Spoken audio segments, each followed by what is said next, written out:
મિલકતો બાજુ જોઈએ આપણે તો બિનચાલુ મિલકતો એમાં સ્થિર મિલકતો દ્રશ્યમાં યંત્ર અને ફર્નિચર, અદ્રશ્ય એમાં કાગડી અને પેટન્ટ, બિનચાલુ રોકાણ, ચાલુ મિલકતો સ્ટોક, વેપારી લેણાં, ચાલુ રોકાણ, રોકડ અને રોકડ સમકક્ષ અને ત્યાર પછી કુલ.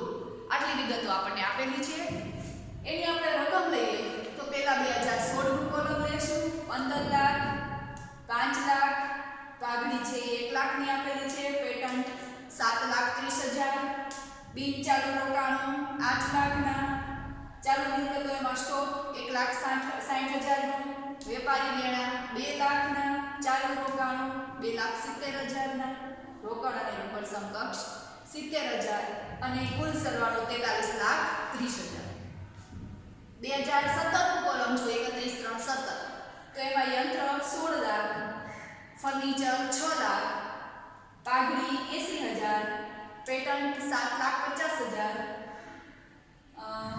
કાગડી પેટન્ટ બરાબર જ 7,50,000, બિનચાલુ રોકાણો 9 લાખ, સ્ટોક 1,80,000, વેપારી લેણાં 1,80,000, ચાલુ રોકાણ 1,40,000, રોકડ અને રોકડ સમકક્ષ 70,000 અને કુલ સરવાળો 45 લાખનો આપેલો છે.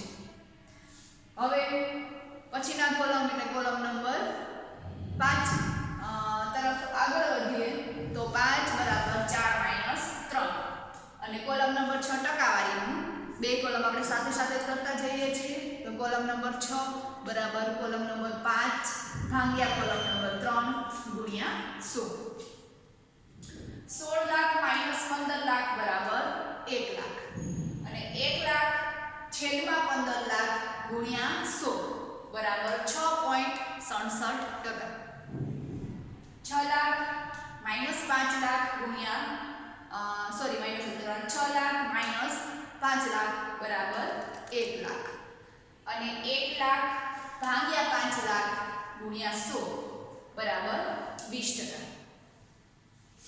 80,000 - 1 લાખ માઈનસમાં જવાબ આવ્યો 20,000 એટલે અહીં કૌંસમાં દર્શાવ્યા 20,000 અને -20,000 ભાગ્યા 1 લાખ ગુણ્યા 100 બરાબર 20%. પણ અહીંયા જવાબ માઈનસમાં આવેલો છે અને કૌંસમાં છે એટલે ત્યાં પણ જવાબ આપણે કૌંસમાં દર્શાવવાનો.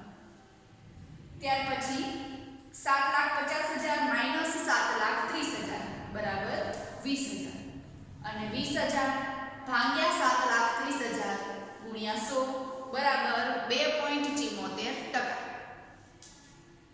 9 લાખ - 8 લાખ બરાબર 1 લાખ. 1 લાખ ભાગ્યા 8 લાખ ગુણ્યા 100 બરાબર 12.50%. ત્યાર પછી ચાલુ મિલકતોમાં સ્ટોક 1,80,000 - 1,60,000 બરાબર 20,000 અને 20,000 ભાગ્યા 1,60,000 ગુણ્યા 100 બરાબર 12.50%. 1,80,000 ના આપણને વેપારી લેણાં આપ્યા છે -2016 ના 2 લાખ બરાબર માઈનસમાં જવાબ આપ્યો એટલે કૌંસમાં લખ્યા 20,000 અને 20,000 ભાગ્યા 2 લાખ ગુણ્યા 100 બરાબર 10%. ત્યાર પછી ચાલુ રોકાણો 1,40,000 - 2,70,000 ફરીથી માઈનસમાં જવાબ આવ્યો છે તો કૌંસમાં દર્શાવશું 1,30,000. 1,30,000 ભાગ્યા 2,70,000 ગુણ્યા 100 બરાબર 48.15%. અહીંયા બે જગ્યાએ 70,000 છે એટલે અહીંયા જવાબમાં શૂન્ય અથવા તો નીલ એટલે લીટી કરી દઈશું. છેલ્લો જવાબ 45 લાખ કુલ સરવાળો 2017 નો -43,30,000 કુલ સરવાળો 2016 માઈનસ કરીએ તો વધે છે 1,70,000. 1,70,000 ભાગ્યા 43,30,000 ગુણ્યા 100 બરાબર 3.93%. અને બીજી એક વસ્તુ ખાસ યાદ રાખવાની કે મિલકતો બાજુનો કુલ સરવાળો અને ટકાવારી છે એ ઇક્વિટી બાજુનો કુલ સરવાળો અને ટકાવારી બંને સરખા થાય. આ આપણે ઉપર નીચે ગણેલું હશે એની સાથે ફરીથી સરખાવી જોવાનું.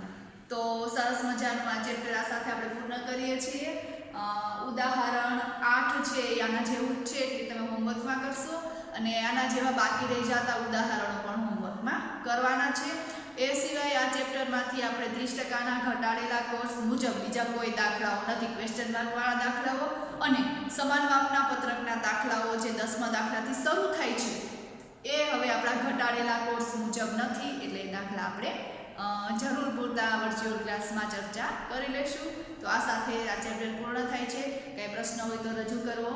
ત્યાં સુધી જય હિન્દ, જય ભારત.